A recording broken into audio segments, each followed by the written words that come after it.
இவாஞ்சலிஸ்ட் பால் பாலபாஸ்கரன் எழுதிய அனுதினமும் சிலுவையை சுமப்போம் என்ற புஸ்தகத்தை crosswayministries.ca மூலமும் ஃபேஸ்புக்கில் அனுதினமும் பார்க்கலாம். நிச்சயமாக இந்த வார்த்தைகள் உங்கள் ஆவிக்குரிய வாழ்க்கைக்கு உதவியாக இருக்கும் என்றும் நம்முடைய கர்த்தராகிய இயேசு கிறிஸ்துவையும் அவர் சிலுவையில் நிறைவேற்றியதையும் மகிமைப்படுத்தும் என்று நாம் நம்புகிறோம்.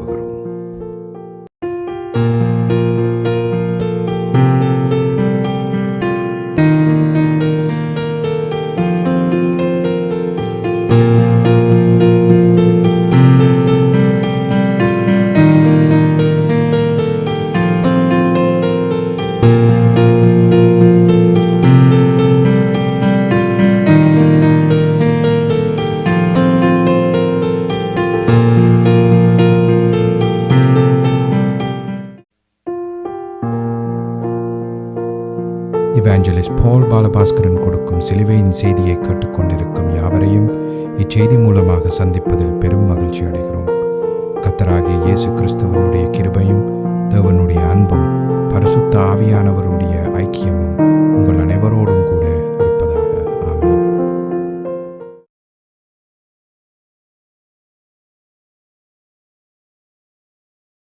நான் இவாஞ்சலிஸ்ட் பால் பாலபாஸ்கரன்.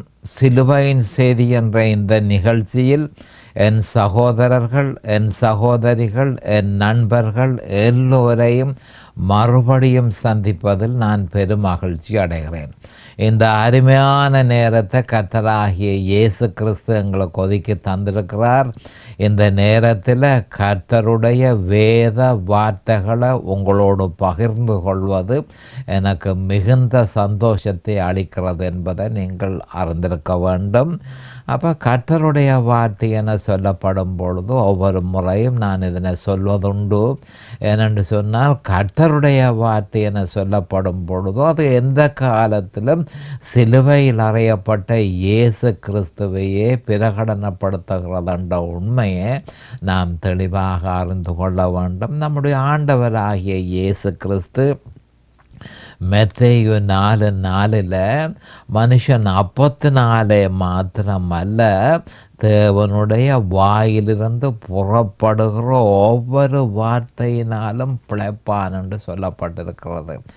அப்போ கர்த்தருடைய வார்த்தை, தேவனுடைய வாயிலிருந்து வெளிப்படுகிற வார்த்தை, அந்த அவருடைய வாயிலிருந்து வெளிப்படுகிற ஒவ்வொரு வார்த்தையினாலும் மனுஷன் பிழைப்பான் என்று சொல்லி ஆண்டவராகிய இயேசு கிறிஸ்து மத்தேயு 4:4 தெளிவாக சாத்தானுக்கு சொல்லியிருக்கிறார்.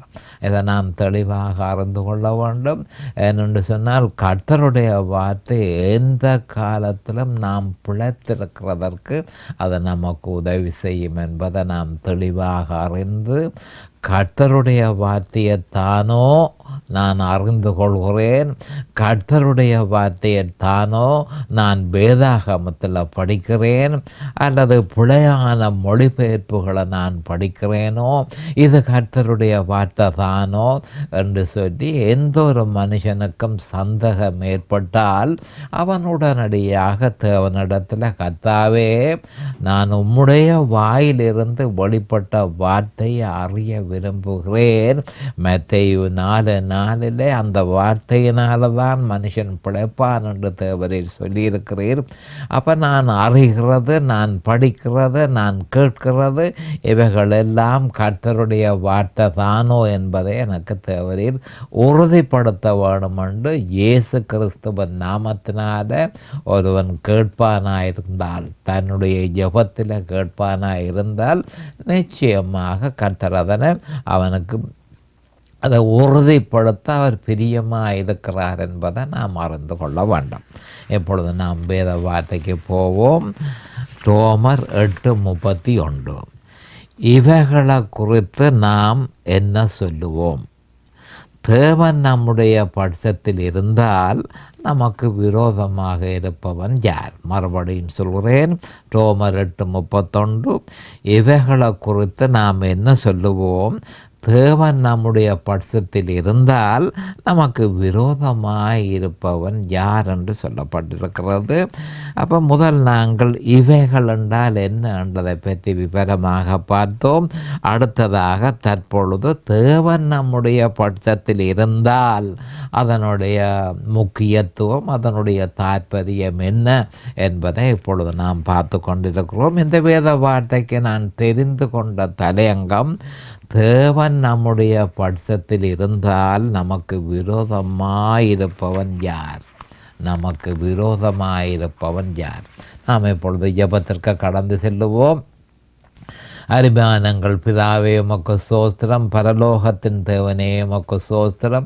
உம்முடைய குமாரன் இயேசு கிறிஸ்துவ பலியாக சிலுவையில் ஒப்பு கொடுத்து அவருடைய வெளியேறப்பெற்ற இரத்தத்தினால் தேவரே நீர் எங்களை எல்லோரையும் மீட்டு கொண்டதற்காக உமக்கு நன்றிக்கும் ஸ்தோத்திரம். உம்முடைய குமாரன் இயேசு கிறிஸ்துவோட தேவரீர் எங்களை இணைத்தீர். அவருடைய மரணத்துக்குள் எங்களை இணைத்தீர். அவருடைய அடக்கத்துக்குள் எங்களை இணைத்தீர். அவருடைய உயிர்த்தெழுதலில் எங்களை இணைத்தீர். அவரில் பிழைத்திருக்கக்கூடிய பாக்கியத்தை எங்களுக்கு தந்திருக்கிறது மட்டுமல்ல, உன்னதத்திலே அவரோடு கூட உட்கார்ந்திருக்கக்கூடிய பாக்கியத்தையும் எங்களுக்கு தந்திருக்கிறீர். அதற்காக என்றைக்கும் ஸ்தோத்திரம். இந்த நேரத்தில் இதனை கேட்டுக்கொண்டிருக்கும் என் சகோதரர்கள், என் சகோதரிகள், நண்பர்கள் எல்லோரையும் ஆசீர்வதித்தருள வேணும் என்று இயேசு கிறிஸ்துவின் நாமத்தினால் கேட்டுக்கொள்ளுகிற அதே நேரம் அடியேனையும் ஆசீர்வதித்து அவர்களுக்கு நிதானமான முறையில் போதிக்க உம்முடைய பரிசுத்த ஆவியானவர் தாமே முன்னின்று போதனையை செய்ய வேணும் என்று இயேசு கிறிஸ்துவின் நாமத்தினால் கேட்டுக்கொள்கிறேன் பிதாவே. ஆமேன் and amen and amen. Hallelujah, hallelujah, hallelujah. Thank you Jesus. Praise the Lord, praise the Lord, praise the Lord.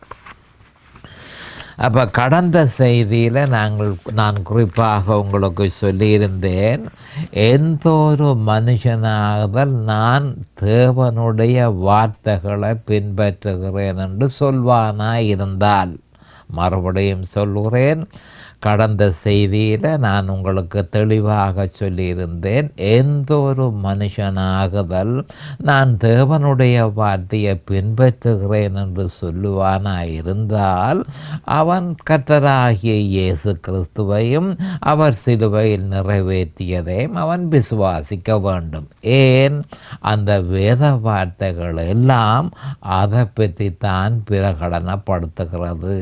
அப்போ ஒருவன் தேவனுடைய வார்த்தை நான் பின்பற்றுகிறேன் என்று சொன்னால் அவன் அந்த வார்த்தையில் இருக்கிற வார்த்தை பிரதிபலிக்கிறது என்னத்தை, அதை அவன் தெளிவாக அறிந்து அதனை விசுவாசிக்க வேண்டியவனாக இருக்கிறான்.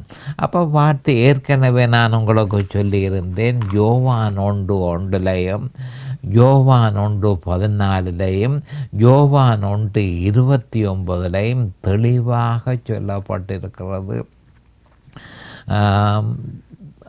தேவன் மனுஷனாக இறங்கி வந்து மாம்சமாக இறங்கி வந்து அந்த மாம்சமாக வந்தவர் தன்னை பலியாக சிலுவையில் ஒப்பு கொடுத்தார் என்று தெளிவாக சொல்லப்பட்டிருக்கிறது.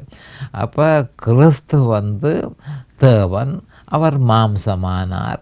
மாம்சமானதென்ற நோக்கம் என்ன? தன்னை பலியாக கொடுப்பதற்கு என்று இந்த 3 வேத வாக்கியங்களிலும் தெளிவாக சொல்லப்பட்டிருக்கிறது. அப்போ ஒருவன் வேத வார்த்தையை பின்பற்றுபவனாக இருந்தால் இயேசு கிறிஸ்துவையும் அவர் சிலுவை நிறைவேற்றியதையும் அவன் விசுவாசிக்க கடமைப்பட்டிருக்கிறான் என்று சொல்லி 1 கொரிந்தியர் 1:23 1 கொரிந்தியர் 2:2 தெளிவாக சொல்லப்பட்டிருக்கிறது. அப்போ பழைய ஏற்பாட்டில் சின்ன உதாரணத்தை நான் எடுத்து உங்களுக்கு விளங்கப்படுத்தியிருந்தேன். பழைய ஏற்பாட்டின்படி சீலோவிலே வாசஸ்தலம் ஸ்தாபிக்கப்பட்டது, டேபர்னாக்கிள்ஸ். அது தேவனால் தெரிவு செய்யப்பட்ட இடமாயிருந்தது. தேவன் இஸ்ரவேலியர்களுக்கு தம்முடைய பலிகளை ஏற்கனவே தேவனால் தீர்மானிக்கப்பட்ட இடத்தை தவிர வேறொரு இடத்துல பலி கொடுக்கக்கூடாது என்று சொல்லி அவர் கட்டளை இட்டிருந்தார். ஆனால் ரூபனியரோ யோர்தானுக்கு அப்புறத்தில் உள்ள கீலேயாத்து தேசத்திலே யோர்தானின் ஓரத்திலே, யோசுவா 22:10, யோர்தானின் ஓரத்தில் பார்வைக்கு பெரிதான ஒரு பலிபீடத்தை கட்டினார்கள். இது சீலோவில் இருப்பதை போல ஒரு மாதிரியாக இருந்தது, ஒரு டைப்பாக இருந்தது. மாதிரியான ஒன்று கூட தேவனால் ஏற்றுக்கொள்ளப்படவில்லை. மாதிரியாக இருப்பது சிலுவையை பிரதிபலிப்பதாக இருந்தாலும் தேவன் நியமித்த இடத்தை தவிர வேறு எந்த இடத்திலும் மாதிரியும் ஸ்தாபிக்கக்கூடாது என்றதை நாம் தெளிவாக அறிந்திருக்க வேண்டும். அப்படி ஸ்தாபித்தால் அது தேவனால் ஏற்றுக்கொள்ளப்பட மாட்டாது. என்றால் தேவன் நியமித்த இடத்துல தான் பலியை கொடுக்க வேணுமே தவிர ஒவ்வொரு மனுஷனும் தான் நினைச்ச இடத்துல பலி கொடுக்க இயலாது. அப்படி கொடுத்தால் அதை தேவன் ஏற்றுக்கொள்ள மாட்டார் என்று ஏற்கனவே தெளிவாக சொல்லியிருந்தார்.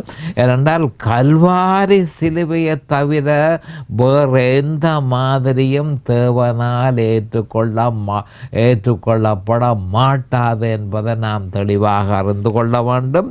ஒருவன் தேவனுடைய வசனத்தை பின்பற்றுகிறவனாயின் அவன் கிறிஸ்துவின் சிலுவையை விசுவாசிக்க வேண்டும். மறுபடியும் சொல்லுகிறேன், ஒருவன் வேத வசனத்தை பின்பற்றுகிறவனாயின் அவன் கிறிஸ்துவின் சிலுவையை விசுவாசிக்க வேண்டும். அதனுடைய மாதிரிகள் எல்லாம் நிராகரிக்கப்படும்.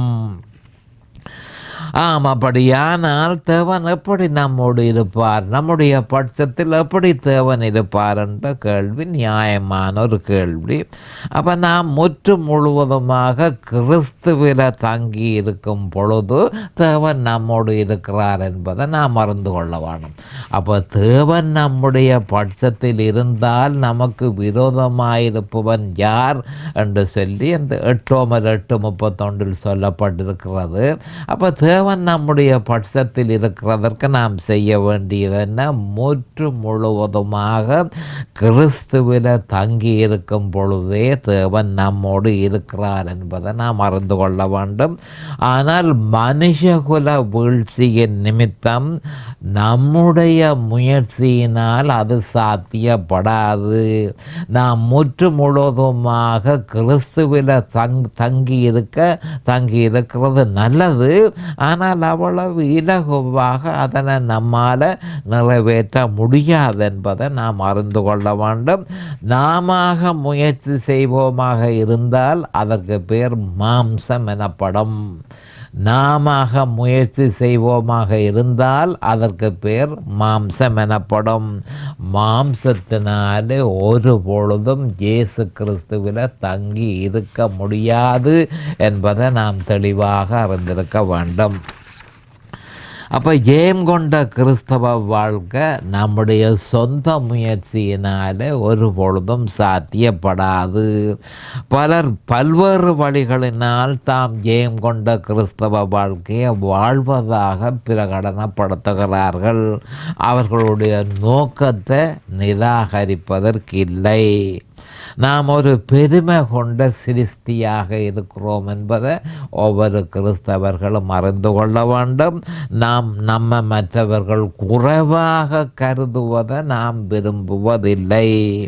ஆகையால் நம்ம பற்றி இயற்கையாகவே பெரிதாக நாம் கருதுவதுண்டு. ஒரே ஒரு வழியின் மூலம்தான் இந்த துர்ப்பாக்கிய நிலைமையை கடந்து நாம் நம்ம தாழ்மைப்படுத்த முடியும்.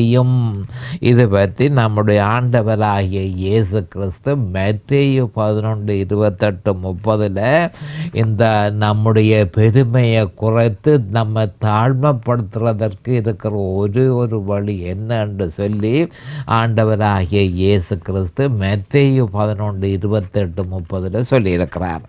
அப்போ மத்தேயு 11:28-30 வருத்தப்பட்டு பாரம் சுமக்கிறவர்களே நீங்கள் எல்லோரும் என்னிடத்தில் வாருங்கள், நான் உங்களுக்கு இளைப்பாறுதல் தருவேன், நான் சாந்தமும் மனத்தாழ்மையுமாயிருக்கிறேன். கவனமாக கேட்டுக்கொள்ளுங்கள். இயேசு கிறிஸ்துவில தான் சாந்தம் இருக்கு, இயேசு கிறிஸ்துவில தான் மனத்தாழ்மை இருக்கு. அப்போ சாந்தத்தை நாம் பெற வேணுமாயிருந்தால், மனத்தாழ்மையை நாங்கள் பெற வேணுமாயிருந்தால் இயேசு கிறிஸ்துவுக்குள் இருப்பதனால் தான் அது சாத்தியப்படும் என்பதை நாம் அறிந்து கொள்ள வேண்டும். என் நுகத்தை உங்கள் மேலே ஏற்றுக்கொண்டு என்னிடத்தில் கற்றுக்கொள்ளுங்கள், அப்பொழுது உங்கள் ஆத்துமாக்களுக்கு இளைப்பாறுதல் கிடைக்கும். என் நுகம் மெதுவாயும் என் சுமை இலகுவாயும் இருக்கிறது என தெளிவாக மத்தேயு 11:28-30 நம்முடைய ஆண்டவராகிய இயேசு கிறிஸ்து தெளிவாக கூறியிருக்கிறார். வேதாகமத்தில் எந்த ஒரு இடத்திலேயும் நம்முடைய ஆண்டவராகிய இயேசு கிறிஸ்து நான் சாந்தமும் மனத்தாழ்மையுமாயிருக்கிறேன், இந்த ஒரு இடத்துல தான், வேறு ஒரு இடத்திலும் அவர் சொல்லவில்லை. இந்த மத்தேயு 11:28-30 தான் இந்த வார்த்தையை சொல்லியிருக்கிறார். இந்த வார்த்தை நான் சாந்தமும் மனத்தாழ்மையுமாக இருக்கிறேன் என்று தெளிவாக கூறியிருக்கிறார்.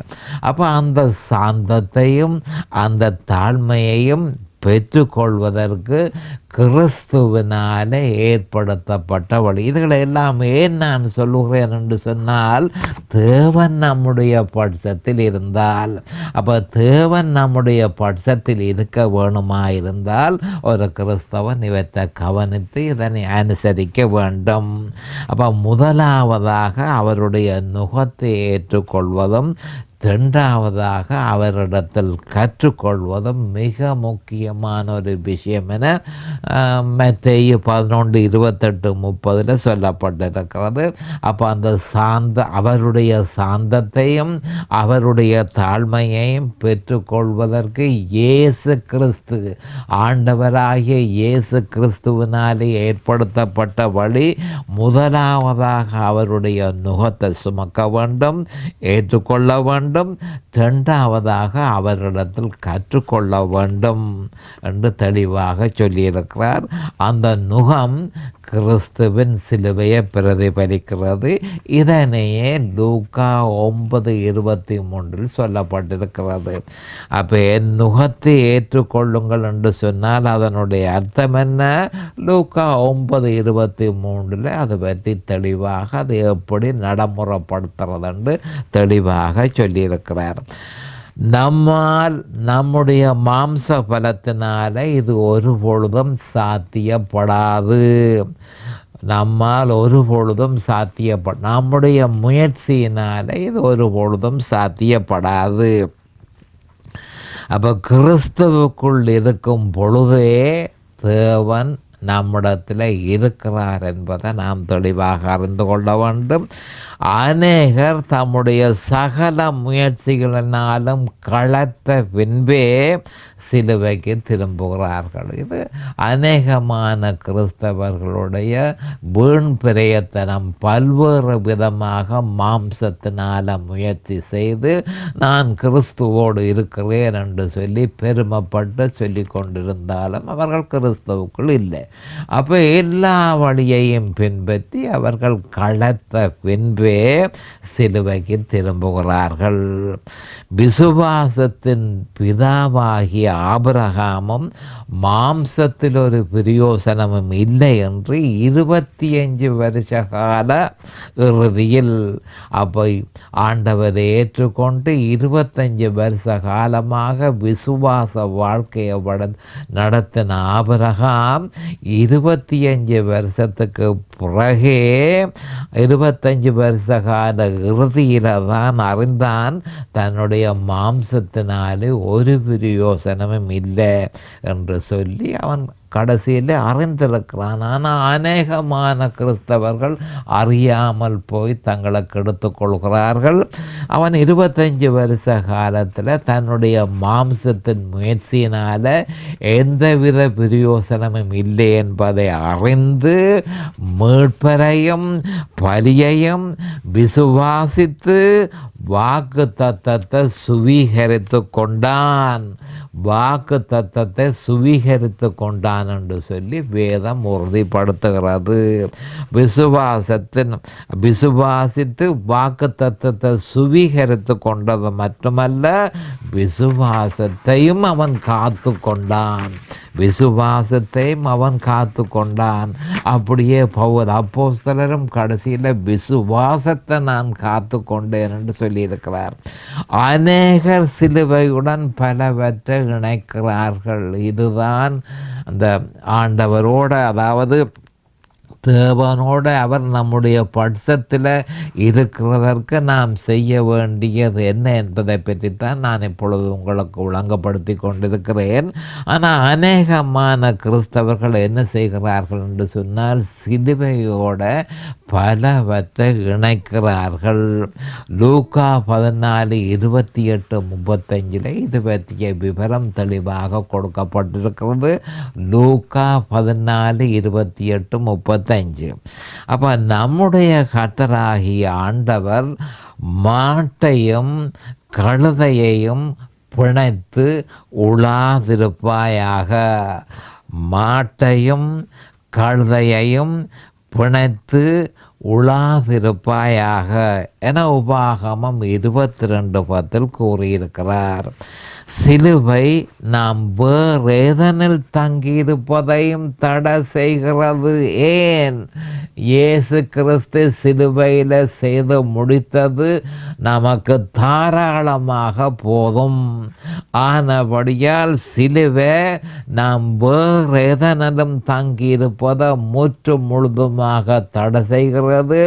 சிலுவையோடு ஒன்றை இணைக்கிறதோ, சிலுவையிலே இருந்து ஒன்றை அப்புறப்படுத்துகிறதோ எல்லாம் அதுகள் ஒன்றும் ஒரு பொழுதும் என்ன மாதிரி என்று சொன்னால் சாதகமான ஒரு வழியை, ஒரு சாதகமான ஒரு வழியை நமக்கு தரப்போகிறது இல்லை என்பதை நாம் அறிந்து கொள்ள வேண்டும். சிலுவை நாம் வேறு ஏதேனும் தங்கியிருப்பதை தடை செய்கிறது என்பதை நாம் அறிந்திருக்க வேண்டும். அப்போ கிறிஸ்துவையும் சிலுவையையும் விசுவாசிக்கும் பொழுது சகலதும், கவனமாக கேட்டுக்கொள்ளுங்கள், கிறிஸ்துவையும் சிலுவையையும் நாம் தொடர்ந்து விசுவாசிக்கும் பொழுது சகலதும் நமக்கு எதிராக திரும்புகிறது என்ற ஒரு உண்மையை கிறிஸ்தவன் தெளிவாக அறிந்து கொள்ள வேண்டும். தேவனோ தனக்கு முன்பாக கிறிஸ்துவையும் அவர் சிலுவை நிறைவேற்றியதையும் தவிர வேறு எதுவும் முக்கியத்துவம் பெறக்கூடாது. கவனமாக கேட்டுக்கொள்ளுங்கள். தேவனோ தனக்கு முன்பாக கிறிஸ்துவையும் அவர் சிலுவையில் நிறைவேற்றியதையும் தவிர வேற எதுவும் முக்கியத்துவம் பெறக்கூடாது என்பதை தெளிவாக மார்க் 10:29-30 பெரிய நம்முடைய ஆண்டவராகிய இயேசு கிறிஸ்து நமக்கு தந்திருக்கிறார். அப்போ என்ன சொல்லப்படுகிறது என்று சொல்லிக்க, கிறிஸ்து சிலுவையில் செய்து முடித்ததை தவிர வேறு ஒன்றுக்கும் முக்கியத்துவம் கொடுக்கக்கூடாது என்று சொல்லி மார்க் 10:29-30 நம்முடைய ஆண்டவராகிய இயேசு கிறிஸ்து சொல்லி இருப்பதை பார்ப்போம். அதற்கு இயேசு பிரதி உத்தரமாக என் நிமித்தமாகவும் சுவிசேஷத்தின் நிமித்தமாகவும் வீட்டையாவது சகோதரரையாவது சகோதரிகளையாவது தகப்பனையாவது தாயையாவது மனைவியையாவது பிள்ளைகளையாவது நிலங்களையாவது விட்டவன் எவனும் இப்பொழுது இம்மையிலே துன்பங்களோடு கூட நூறத்தனையாய் வீடுகளையும் சகோதரரையும் சகோதரிகளையும் தாய்களையும் பிள்ளைகளையும் நிலங்களையும் மறுமையிலே நித்திய ஜீவனையும் அடைவான் என்று மெய்யாகவே உங்களுக்கு சொல்கிறேன் என்று தெளிவாக சொல்லியிருக்கிறார். அப்போ கிறிஸ்துவையும் சிலுவையும் தவிர வேறொன்றும் முக்கியமாக இருக்கக்கூடாது. அப்படி முக்கியமாக இருந்தால் நாம் கிறிஸ்து சிலுவையில் செய்து முடித்த பலாபலன்களை அனுபவிக்க முடியாமல் போய்விடும் என்பதை தெளிவாக அறிந்திருக்க வேண்டும். அப்போ கிறிஸ்தவர்களாகிய நாம் பலரால் நிராகரிக்கப்படுவோம். கிறிஸ்தவர்களாகிய நாம் பலரால் நிராகரிக்கப்படவோம். நம்முடைய வழிகள் அநேகமான நம்முடைய வழிகளை கைவிட வேண்டி வரும்.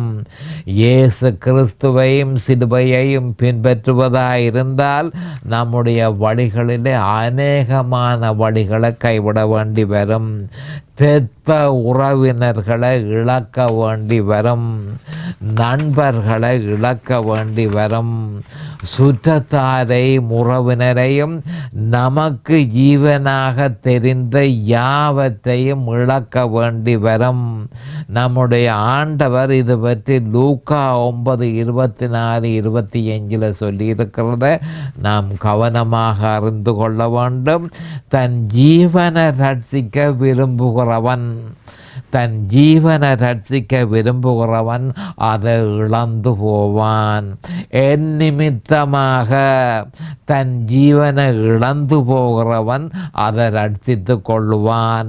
மனுஷன் உலகம் முழுவதையும் ஆதாயப்படுத்தி கொண்டாலும், மறுபடியும் சொல்கிறேன், மனுஷன் உலகம் முழுவதையும் ஆதாயப்படுத்தி கொண்டாலும் தன்னைத்தான் கெடுத்து நஷ்டப்படுத்தினால் அவனுக்கு லாபம் என்ன என்று நம்முடைய ஆண்டவராகிய இயேசு கிறிஸ்து லூக்கா 9:24-25 சொல்லியிருக்கிறார். அப்போ இந்த வசனத்தை பற்றி கொஞ்சம் தெளிவாக பார்ப்போம். தன் ஜீவனை ரட்சிக்க விரும்புகிறவன் இந்த பூமியிலே இருக்கும் பொழுது தான் சேகரித்த எல்லாவற்றையும், தன்னுடைய சொந்தக்காரர்கள், தன்னுடைய அந்தஸ்து, தன்னுடையது எல்லாவற்றையும் ரட்சிக்க ஒருவன் விரும்புவானாய் இருந்தால் அவன் அதை இழந்து போவான். என் நிமித்தமாக அப்போ இயேசு கிறிஸ்துவை ஏற்றுக்கொண்டு தன் ஜீவனை இழந்து போகிறவன் அதை ரட்சித்து கொள்வான். மனுஷன் உலகம் முழுவதையும் ஆதாயப்படுத்தினாலும் இயேசு கிறிஸ்து இல்லாமல் இருந்தால் அவன் பாதாளத்துக்குள்ள தள்ளப்பட்டு அக்கினியில வேகிற நேரத்தில் என்ன லாபம் அவனுக்கு உண்டு? மனுஷன் உலகம் முழுவதையும் ஆதாயப்படுத்தி கொண்டாலும் தன்னை நஷ்டப்படுத்தி தன்னைத்தான் கெடுத்து நஷ்டப்படுத்தினால் அவனுக்கு லாபம் என்ன என்று சொல்லி ஆண்டவராகிய இயேசு கிறிஸ்து சொல்லியிருக்கிறார். அப்போ சில கிறிஸ்தவர்கள் தாங்கள் போகிற சபைகளையே விட வேண்டி வரும். தவறோடு ஒட்டிக்கொண்டு இருக்க முடியாது. ஒட்டிக்கொண்டு இருப்பவர்களை தேவன் ஆசீர்வதிக்க மாட்டார். விசுவாசத்துக்கு கீழ்ப்படிந்திருப்போமாக. கீழ்ப்படிவும் தாழ்மையும் ஒன்றோடு ஒன்று பின்னி பிணைந்திருக்கிறது. நம்முடைய விசுவாசம் தேவனுக்கேற்றதாயின் பரிசுத்த ஆவியானவர் நம்ம வழி நடத்துவார்.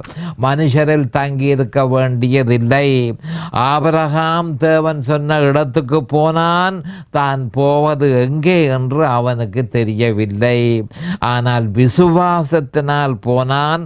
அவர் அவனுக்கு தன்னுடைய திட்டத்தை முன்கூட்டியே கொடுக்கவில்லை.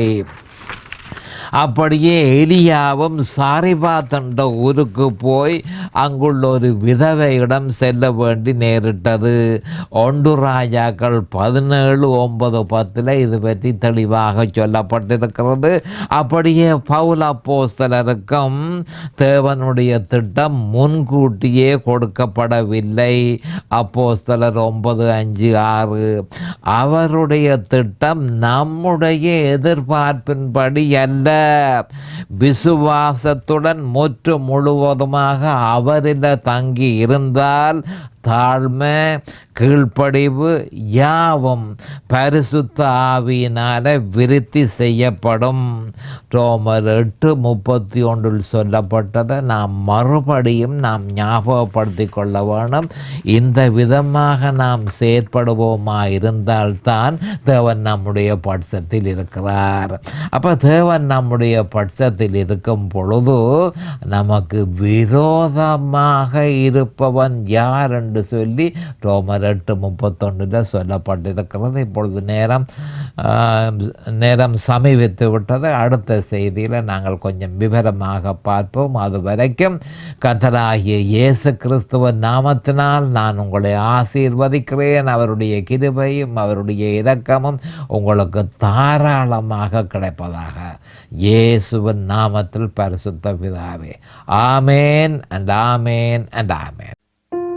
இந்த சிலுவையின் செய்தியை கேட்பவர்கள் அதன் ஆவிக்குரிய பலனை பூரணமாக அடைய வேண்டும் என்பதே நம்முடைய பிரார்த்தனையாகும். தொலைபேசி மூலம் தொடர்பு கொள்ள விரும்புவோர் 647-465-1224 மூலமும், இமெயில் மூலம் தொடர்பு கொள்ள விரும்புவோர் paulbalabhaskaran@gmail.com மூலமும் தொடர்பு கொள்ளலாம்.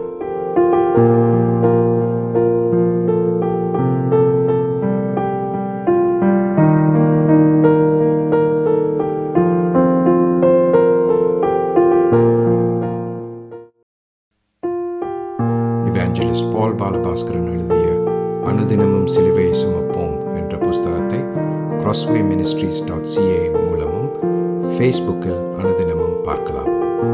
நிச்சயமாக இந்த வார்த்தைகள் உங்கள் ஆவிக்குரிய வாழ்க்கைக்கு உதவியாக இருக்கும் என்றும் நம்முடைய கர்த்தராகிய இயேசு கிறிஸ்துவையும் அவர் சிலுவையில் நிறைவேற்றியதையும் மகிமைப்படுத்த